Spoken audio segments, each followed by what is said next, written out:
Тяжелая техника у границ Калининградской области. НАТО берет регион в кольцо. Военблогеры бьют в набат. Свободная продажа закончилась. Ограничения на отпуск топлива по всей России. Набиуллиной нашли замену. Очередной бунт в Госдуме. Депутат вскрыл ложь Путина. Войну пора заканчивать. Закрытое совещание партийной верхушки. Решение засекретили. Назначена дата похорон диктатора. Сенсационное признание. Хозяина Кремля годами кормят придуманными новостями. Об этих и других событиях к утру воскресенья 14 июня.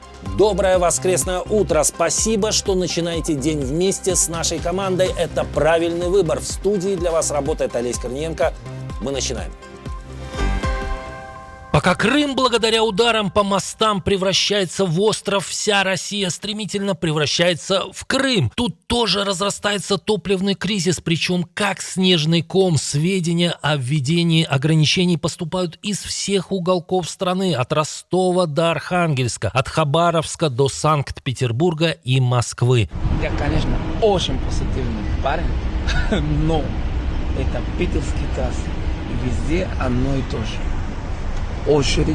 Тем временем силы обороны Украины не оставляют надежды на улучшение ситуации, а продолжают разносить в клочья нефтяную инфраструктуру агрессора. В Волгоградской области у населенного пункта Котово был поражен цех подготовки и перекачки нефти, в результате чего на территории предприятия вспыхнул масштабный пожар. А СБУ раскрыли подробности удара по терминалу Тамань-нефтегаз в Краснодарском крае. Его нанесли совместно с силами спецопераций и Главным управлением разведки. Дроны поразили 5 емкостей с нефтепродуктами, а также 2 нефтеналивных стендера терминала. Публицист Александр Невзоров предсказывает, что будет дальше.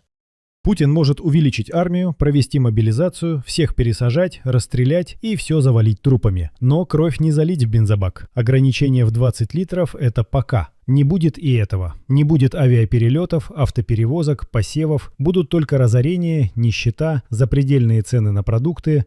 Не Набиуллина, а дядюшка Мадьяр регулирует теперь экономику и ценообразование в России, добавляет Александр Невзоров.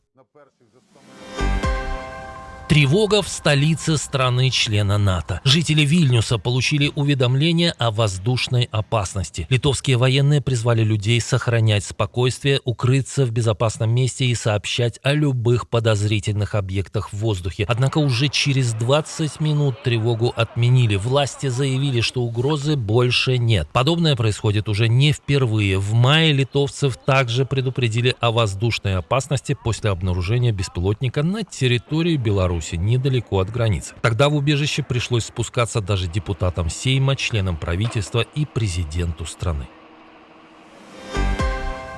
Силы НАТО начинают окружать Калининград. Российская пропаганда бьет в набат. Во вторник начинаются учения 3 стран Альянса – Литвы, Польши и Франции.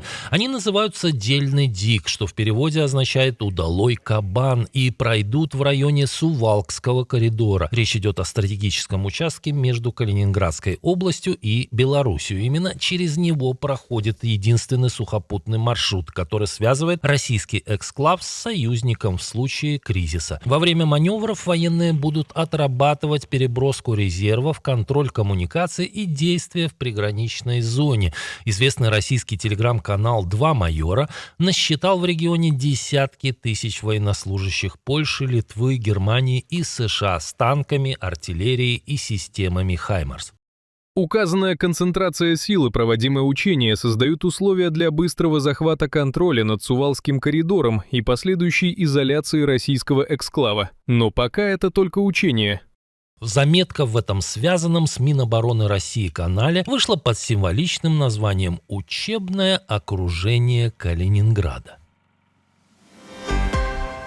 Власти Ирана всерьез относились к угрозам Трампа и всерьез готовились к наземной операции американских войск. По данным CNN, силы режима в последние недели намеренно обрушивали туннели и минировали входы в ядерный комплекс в Исфахане. Как утверждает телеканал, соратники Айталы опасались рейда американского спецназа. Целью такой операции мог стать захват запасов высокообогащенного урана, который считается ключевым элементом иранской ядерной военной программы. Но последние недели затишья режим использовал не только для этого. По данным Bloomberg, Иран мог не только восстановить свои запасы вооружений, но и пополнить их за счет поставок из России. Во время предыдущего конфликта США и Израиль уничтожили около 2/3 иранских пусковых установок, однако перемирие дало Ирану время расчистить доступ к подземным складам ракет, восстановить логистику и подготовиться к возможному новому раунду войны. Западные спецслужбы считают, что теперь Тегеран располагает примерно 3/4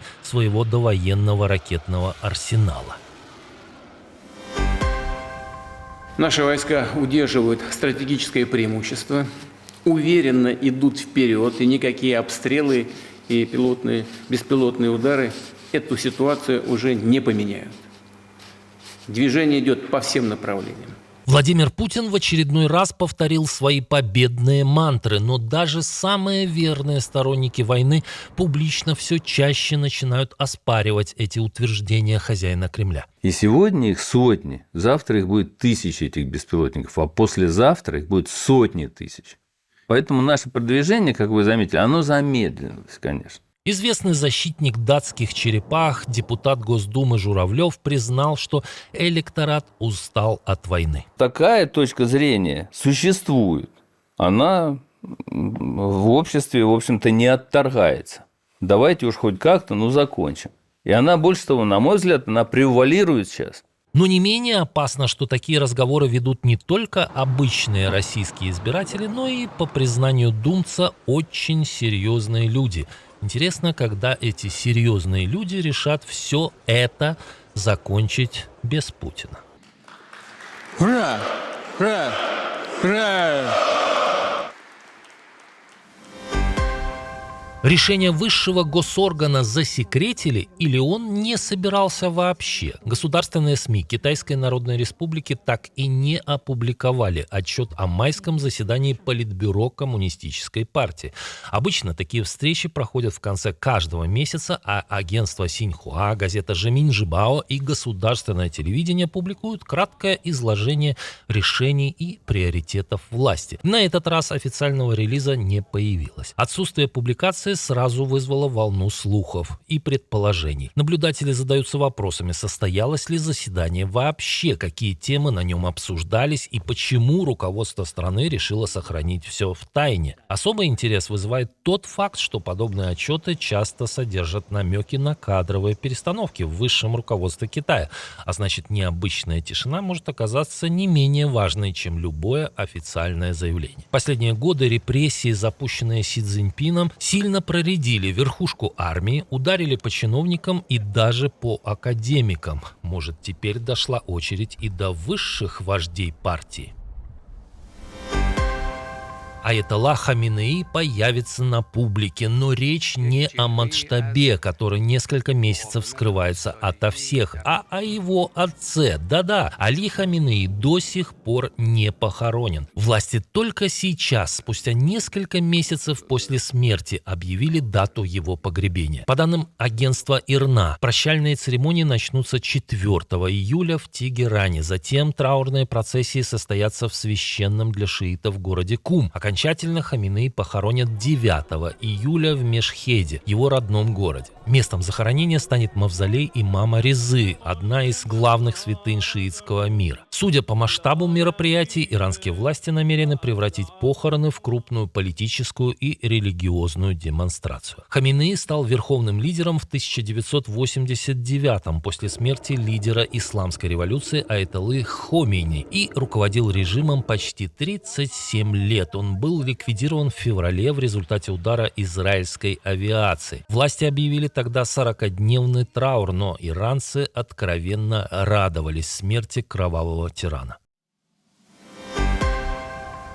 Отношение поляков к Украине продолжает ухудшаться. По данным аналитической группы Data House Res Futura, только за май в польских соцсетях появилось более 500 000 негативных публикаций об Украине. Особенно резко ситуация изменилась после решения Владимира Зеленского присвоить одному из подразделений ССО почетного наименования имени героев УПА. После этого за одну неделю в польском сегменте соцсетей появилось почти 250 000 гневных сообщений, больше, чем за за предыдущие 3 недели вместе взятые. Но это не происходит само по себе. Исследователи отмечают, что главным источником антиукраинской риторики стала ультраправая партия «Конфедерация». На ее публикации пришлось более половины всех негативных реакций. Совпадение?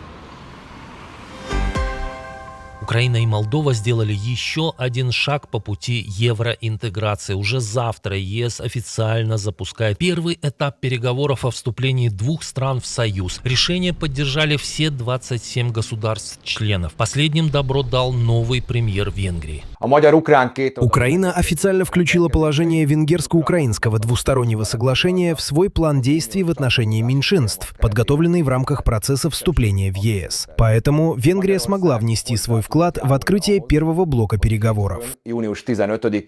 Первый переговорный кластер называется «Основы» и касается ключевых вопросов верховенства права, работы судов и защиты прав человека. Сам запуск процесса имеет символическое значение, несмотря на войну в Украине и российский контроль над частью территории Молдовы. Брюссель дает понять, двери в Евросоюз для обеих стран открыты. Путин на самом деле находится в параллельной реальности. Хозяину Кремля не просто приносят папочки с откорректированными данными, но и делают отдельные выпуски новостей. Очередной сенсацией поделился бывший шеф-редактор программы «Вести» на телеканале «России». В эфире YouTube-канала «И грянул Грэм» Дмитрий Скоробутов рассказал нечто, во что тяжело поверить нормальному человеку. Главный зритель на ВГТРК под кодовым названием «Главный зритель» шел Путин.